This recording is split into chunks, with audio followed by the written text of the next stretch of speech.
नमस्कार दोस्तों, स्वागत है आज आपका फिर से जीवन बदल देने वाली एक और ज्ञान से भरी बुद्धा इंस्पिरेशनल स्टोरी में। आज की ये कहानी जीवन की तमाम छोटी बड़ी समस्याओं से परेशान इंसान को समाधान देगी। तो आइए जानते हैं। एक बार की बात है, गौतम बुद्ध अपने शिष्यों के साथ एक गांव से दूर किसी बड़े नगर की तरफ जा रहे थे। गर्मी के दिन था और रास्ता भी बहुत लंबा था। गौतम बुद्ध अपने शिष्यों सहित बहुत देर से चल रहे थे, जिस वजह से उन्हें बहुत जोर से प्यास लगती है। वहां से कुछ ही दूरी पर बरगद के वृक्ष की एक घनी छांव थी। सभी लोग उस वृक्ष के पास पहुंच जाते हैं। महात्मा बुद्ध अपने शिष्यों सहित वृक्ष की घनी छाया के नीचे विश्राम करने लगते हैं। बहुत देर से चलने की वजह से सभी का गला प्यास से सूख रहा था। यह बात बुद्ध जानते थे। बुद्ध ने अपने एक शिष्य को कहा, आप इस बरगद की छाया से 20 कदम दूर जाकर बरगद की 2 बार परिक्रमा करके वापस आओ। शिष्य वैसा ही करता है जैसा बुद्ध ने बताया। परिक्रमा के बाद जब शिष्य महात्मा बुद्ध के पास आया तो बुद्ध बोले कि क्या आपको किसी ठंडी हवा का अनुभव हुआ था? शिष्य बोला, हाँ महात्मा बुद्ध, उस उत्तर दिशा की तरफ से मुझे कुछ ठंडी हवा की अनुभव हुआ था। शिष्य की यह बात सुन महात्मा बुद्ध शिष्य से तुरंत बोले कि उसी दिशा में चले जाओ, जरूर वहां से कुछ ही दूर पर एक तालाब अवश्य मिलेगा। उस तालाब से सबके लिए पानी ले आओ। शिष्य उसी दिशा में। जब कुछ दूर जाता है तो वहां सच में एक तालाब होता है। तालाब देख शिष्य बहुत प्रसन्न होता है और तालाब के निकट जाकर जैसे ही तालाब से पानी भरने वाला होता है, तभी शिष्य की नजर वहां दूर तालाब में कपड़े धो रही कुछ स्त्रियों पर जाती है। यह देख शिष्य मन में सोचते हैं कि यह पानी तो गंदा हो गया है। लेकिन जब शिष्य ध्यान से तालाब के पानी को देखते हैं कि अभी भी तालाब का कुछ पानी साफ है, इतने में 2 बैलगाड़ी जोर से तालाब के किनारे से होती हुई निकल जाती है।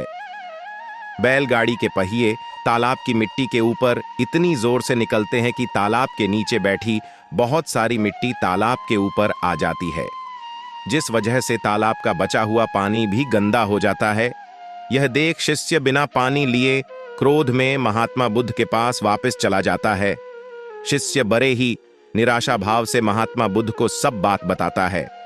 शिष्य की बातें सुन सभी शिष्य बोलते हैं कि हमें तुरंत यहां से निकलना चाहिए, किसी दूसरी जगह पानी की खोज करनी चाहिए, वरना प्यास के मारे जान निकाल जाएगी।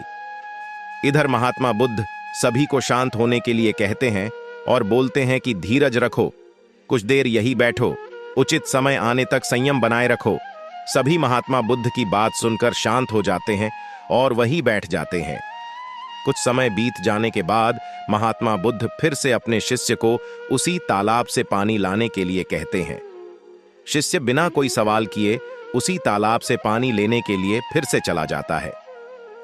तालाब की हालत देख शिष्य को यकीन नहीं होता है कि तालाब का पानी पूरी तरह से साफ हो गया है।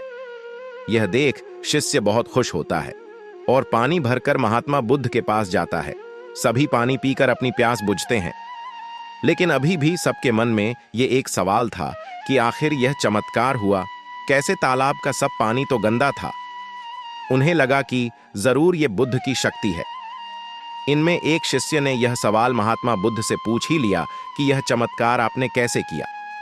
शिष्य का जवाब देते हुए महात्मा बुद्ध बोले कि यह कोई चमत्कार नहीं, यह आपके सब्र का फल है। यह फल है आपके सब्र बनाए रखते हुए उचित समय के इंतजार का। जितनी देर हम सब लोगों ने सब्र किया, उतनी देर तक तालाब के पानी के ऊपर तैर रहे सभी गंदे तत्व और मिट्टी तालाब के पानी के नीचे बैठ रहे थे।